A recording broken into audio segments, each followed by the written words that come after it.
finally figuring things out. Technology's never been my strong suit, but slow and steady. I am popping in today to talk about something that I have been dealing with, which is Spoonie Guilt. It's what I'm calling it. The guilt that we feel as spoonies when we cannot do things that we agreed to or wanted to or were hoping to. First off, it's the worst.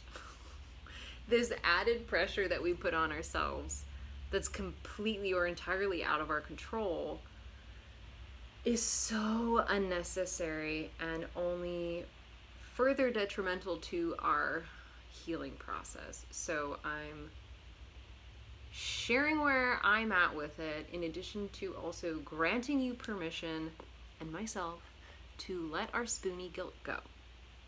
Not up to us. We did not choose this. We would rather be doing the activities or the events or the socialization, participation that we would want to do, but sometimes our bodies have other ideas, or we have to rest our bodies in hopes that we save spoons for other things that are coming. I am personally dealing with this right now as if you haven't been following with me, I used to be a yoga preschool teacher, left my job 2 years ago in order, was it 2 years ago? Time, who knows?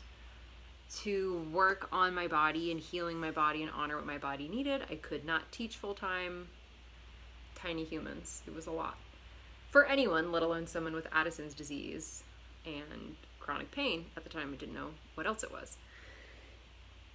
However, since pandemic, life things happened. My partner lost his job, and I was in a position where I needed to start working again. However, we were working or staying home due to everything, and so I started teaching virtual yoga and preschool classes online, which was really accessible and wonderful in the beginning, super supportive for me financially and for my community, and it was really fantastic. However, none of us anticipated that this was going to be a full school year. And here we are, a year later. And just this last week, after months of this Spoonie guilt, I had to finally close that chapter and let those classes go, which was really hard for me. And I think that's something that's really hard in general when you have to, it's horrible to mourn things and to lose things that you really love or are good at or like or enjoy, and to lose them over and over again is really, that's a thing on its own. So having to give up these classes was really hard, but my body just can't do it anymore. The whole reason I stopped teaching in the first place was that my body, it was too physically demanding. Even though it's only a couple hours a week, that type of movement is robbing me, plus like the virtual component, the live feedback, while wonderful, was just robbing my spoons. And I was getting to this point where I was feeling so guilty about having to cancel and so guilty about last minute adjustments or modifications. And I finally just had to let it go and give myself permission to release that, I don't want to use the word responsibility, that or obligation, but that prior obligation that I had, I suppose, and allow myself to not feel guilty about it. We can't do everything. Normal humans can't do everything. Spoonies can't do everything. And that's okay. There's new normals for us. There's new things that we can do. And amongst giving up or letting go things that no longer serve us, we're able to find new things. You know, I've had my Stitch and Spoonie business where I'm knitting and crocheting from bed, which is really mentally and meditatively supportive for my healing journey. And that's become a whole new evolution of passion for me.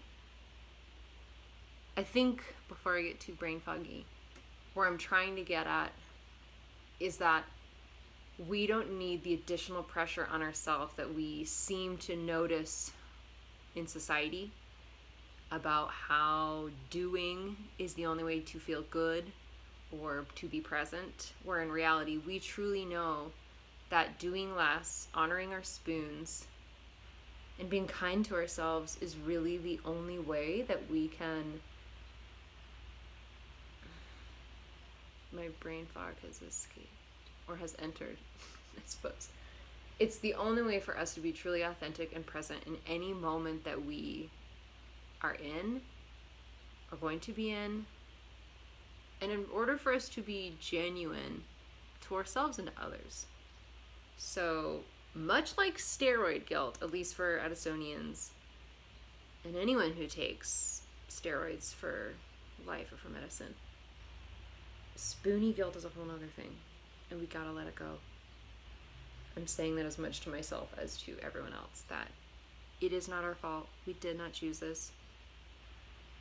How we navigate with it is up to us, and the more pressure we put on ourselves, the more guilt that we put on ourselves, the harder that it's going to be to recover or heal. Anytime that we are in a flare or low or battling whatever trauma is coming our way in the world now.